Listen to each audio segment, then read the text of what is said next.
everything's good. Everything's good. Tell me, how is it working with the Almazans? Okay naman, Dad. Malapit na yung event namin eh. Oh, by the way, kung gusto mong pumunta, welcome ka. Ako pupunta doon. Yeah, I don't think so, man. Ang dami kong trabahong kailangan tapusin dito. And besides, hindi na ako bagay doon. Alam mo naman, pang relax na lang ako. I get it. Understandable. So, on another note, but you do realize na halos lahat dito sa isla pag may-ari natin. Except for the Hotel 88. Yeah. Ito ba yung dahilan kung bakit pumayag ka? Look, try to understand. First and foremost, your dad's a businessman, you know?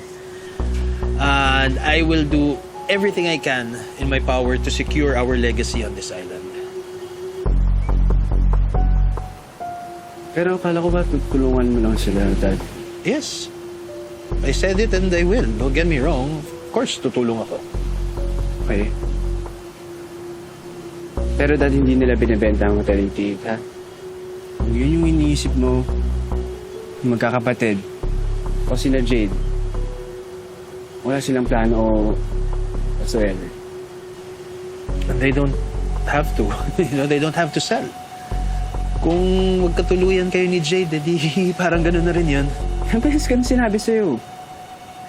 Wala akong balak magseryoso. Okay. I'll just have to find another way. Oh, andito na pala yung malakas na pamilya eh.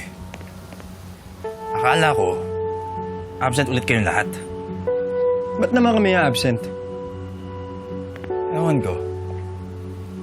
Field trip? Sinasabi mo, Gio? Bakit naman kami magigilty? Come on.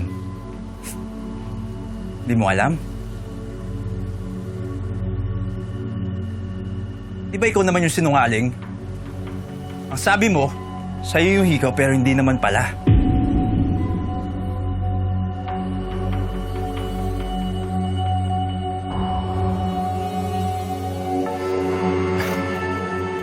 Okay.